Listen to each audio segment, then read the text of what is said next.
10 minutos, perfecto. Vamos a pasar a las comorbilidades psiquiátricas. Las comorbilidades psiquiátricas, todas estas, todas estas que les pongo aquí, tienes un niño con TEA, tiene que ser valorado por psiquiatría. O sea, necesitas tu psiquiatra de cabecera, porque es un paciente que vas a tener que mandar, sí, casi en todos los casos, en algún momento, para manejo multidisciplinario. Y entonces aquí encontramos una alta tasa de ansiedad, TDAH, depresión, obsesivo compulsivo, oposicionista desafiante, la catatonia que es un lío, y la irritabilidad que aquí la pongo con un asterisco porque la irritabilidad como tal pues no es un diagnóstico, ¿no? Sino pues todos estaríamos muy psiquiátricos. Pero la irritabilidad es una de las primeras causas de atención cuando la irritabilidad se convierte en un problema y muchas veces cae en el terreno de lo psiquiátrico. Entonces, todas estas valoraciones, estas alteraciones psiquiátricas, en general, son mayores en TEA entre el 5 y el 10% de total de la población. Pero esto, entre los 6 y los 15 años, dos terceras partes de todos estos niños van a sufrir bullying en la escuela, obviamente, están en etapa escolar. Dos terceras partes, pues casi 70% de los niños. El ahogamiento es la primera causa de muerte relacionado en algunos casos con estos trastornos psiquiátricos y en menores de 14 años el ahogamiento tiene que ver con esta cuestión se me fue la palabra que utilizan en inglés, pero como es como de ambulación, como vagar, ¿no? Entonces son niños que van vagando y van pensando en otra cosa, asociado a estas cuestiones psiquiátricas o no, y entonces caen en lagos, ríos, en cisternas, en cuestiones así. Y en muchos de estos casos, alrededor del 30% van a tener también autolesiones. Esto de forma general. Entonces, ¿qué pasa con la ansiedad? 40% de los niños normalmente van a caer en el diagnóstico del trastorno de ansiedad generalizada, pero también muchas fobias específicas relacionado con el trastorno de base. Y todas estas van a requerir en algún momento intervenciones psicológicas y muchas de ellas van a requerir un manejo psiquiátrico, psiquiátrico y farmacológico. Una de las escalas específicas para ansiedad en niños es esta escala SCAS, la escala de ansiedad para niños de Spence. Y les pongo también, porque sé que estamos viendo aquí también adolescentes, dos que pueden ser para adolescentes y adultos, que es la de Beck y la de Hamilton. Estas tres escalas, una en niño y dos en adultos, son para cualquiera de nuestros niños y nuestros adultos adolescentes. Entonces, no solo para TEA, esta sí no es específica. Si creen que como que hay datos de ansiedad, y aquí hay muchos pediatras, médicos de primer contacto y pedagogos, ¿no? Obviamente, aplíquenla. Es más fácil que nosotros digamos, oye, yo maestro, estoy viendo como que hay rasgos, como que lo veo muy ansioso, ¿no? Hagan la escala, son escalas gratuitas, son cuestionarios. Y entonces, aunque yo no sea experto, si yo la tomo, obviamente no le voy a decir a la mamá, su hijo tiene ansiedad porque le apliqué la escala de Spence, me van a decir, no, no es para diagnóstico. Pero sí, oigan, yo le recomiendo, hablo con la escuela y como conjunto, le recomendaríamos que acuda con un psiquiatra, con un psicólogo, con la psicóloga escolar, pero ya vamos enfocando el diagnóstico, ¿no? Y en niños con TEA, pues 40% lo tiene. TDAH, bueno, déficit de atención con sin hiperactividad, es un rollo con los niños con TEA, porque muchos comparten muchísimos datos y 30-50%, incluso en nuestra población a veces se nos hace corto, ¿eh? Pero bueno, pongámosle el 50%. La coexistencia de esto genera un problemota para el diagnóstico, pero también para las intervenciones educativas y conductuales. Se dice que un niño con TDAH, con TEA, tiene una OR de 22.3 para TDAH. O sea, tiene muchísimo más riesgo de tenerlo. Y de por sí, un niño con TDAH en la escuela o un niño con TDAH en su consultorio o en su área, ya sabes, cuando tiene el TDAH, que no necesitas ni platicar con los papás. Ahora imagínense que tiene TEA. ¿Cómo la tiene? ¿De dónde empiezas? ¿No? O sea, ¿de dónde empiezas a jalar para el tratamiento? Es complicado, ¿no? Y esto tiene 30-50%. Una de las herramientas que les propongo es la lista de verificación de comportamiento para niños, que es el CBCL, y que es una herramienta también rápida infantil para detección de casos probables de TDAH. Y obviamente, bueno, de TDA, ¿no? Dejémoslo así con sin. Puede ser mixto, bueno, todo lo que ya saben, inatento o hiperactivo. Depresión es más común en adolescentes y adultos. El niño con TEA se salva un poco de la depresión, salvo aquellos que son víctimas de bullying y demás, como que ahí la van llevando. Pero 20% de los adolescentes y adultos jóvenes con TEA ya tienen datos de depresión clínica. Incluso esto pues es uno de los principales elementos que afecta el bienestar emocional, la calidad de vida y se hunden. Por ahí se asocia también con el trastorno bipolar y este rango es muy amplio, se los pongo porque pues, si viene en la literatura, pero nos habla que va desde el 0 hasta el 50%. Es mucha diferencia, ¿no? Pero no quise dejarlo de lado porque, pues bueno, hay que también buscar esos datos de depresión. Y en este caso está el inventario de depresión infantil y el inventario de depresión de Beck, como dos herramientas de niños y adultos para identificar casos de forma temprana. Obsesivo compulsivo, bueno, pues muchas incluso de estas conductas repetitivas, pues decíamos que son compulsiones, ¿no? Obsesiones y compulsiones. No me quiero meter aquí en el terreno de la psicología porque aquí hay expertos, pero de forma súper general, una obsesión es cuando todavía se queda aquí. La compulsión es cuando ya lo ejecuto, ¿no? Estoy obsesionado con la limpieza, pero cuando ya y me come, ¿no? Me lleva a la preocupación de que te quiero que todo esté limpio, pero ya es compulsión cuando me lavo las manos 200 veces al día.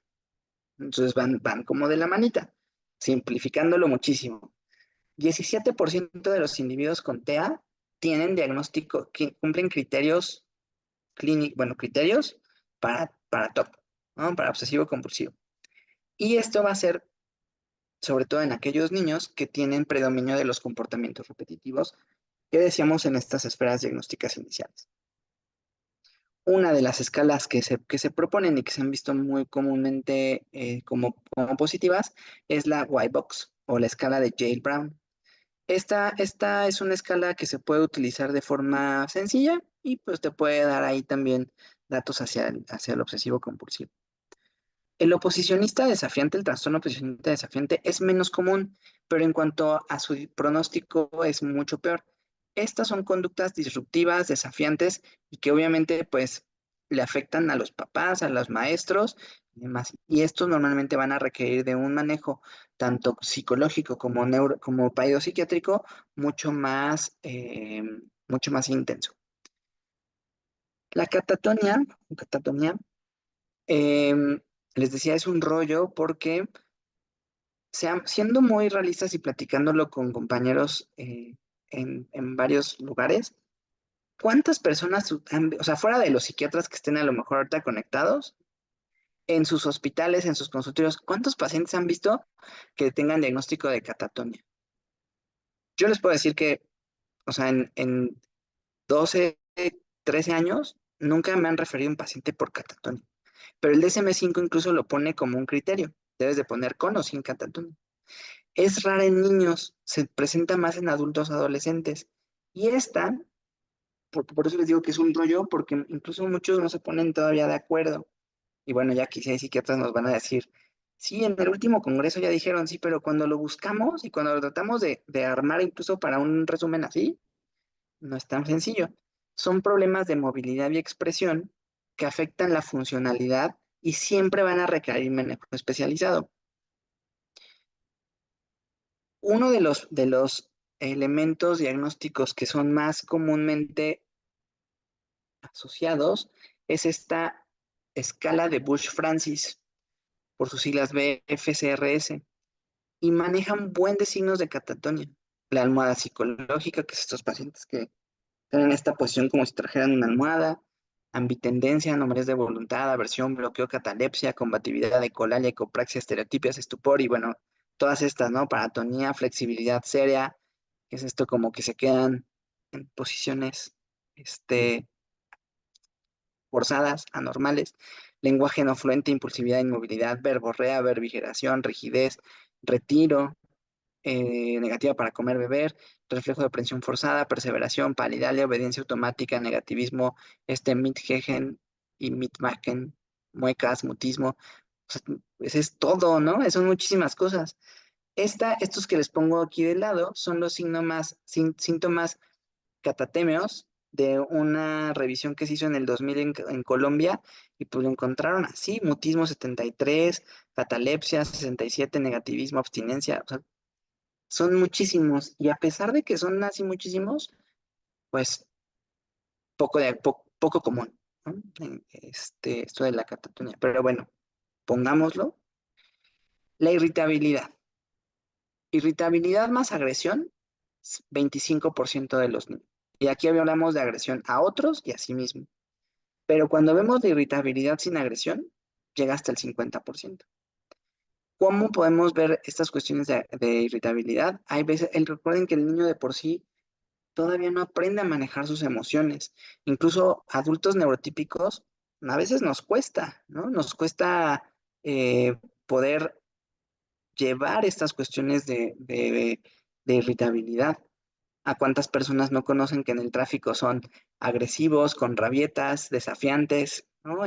Y no me dejó pasar y ya están ahí peleándose, ¿no? Entonces, ahora, estos niños que todavía no aprenden a gestionar y que todavía no tienen la madurez para manejar esa irritabilidad, pues mucho. Entonces, no lo dejemos de lado.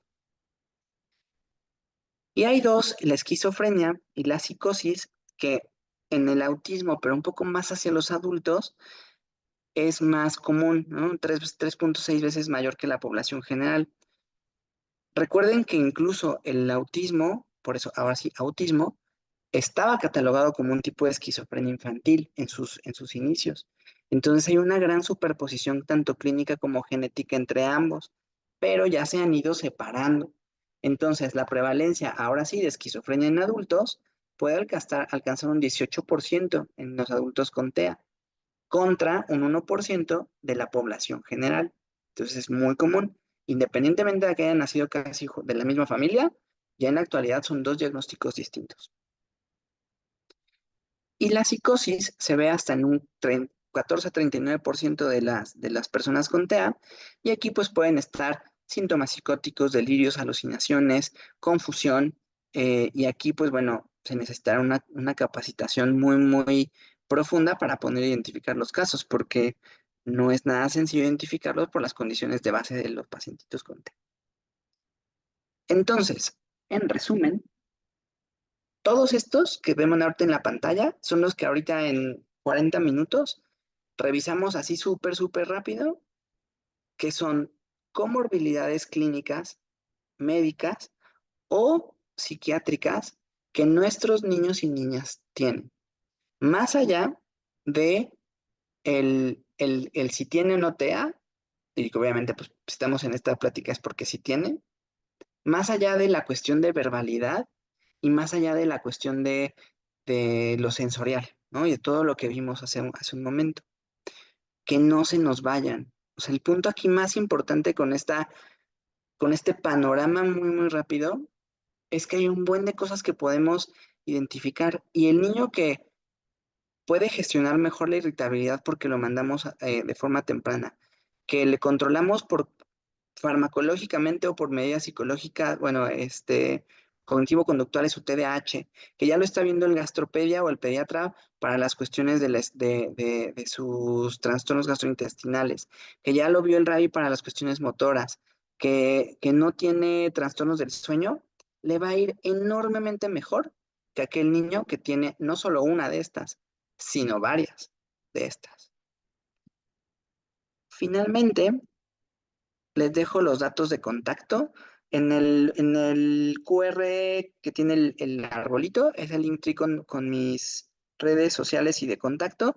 Y en el otro está en el canal de YouTube, donde subimos algunos videos respecto a todo esto. De hecho, lo que ya está en orden todo lo de hitos, pero vamos a subir el de TEA. Yo espero que en mayo debe de estar todos los videos de TEA.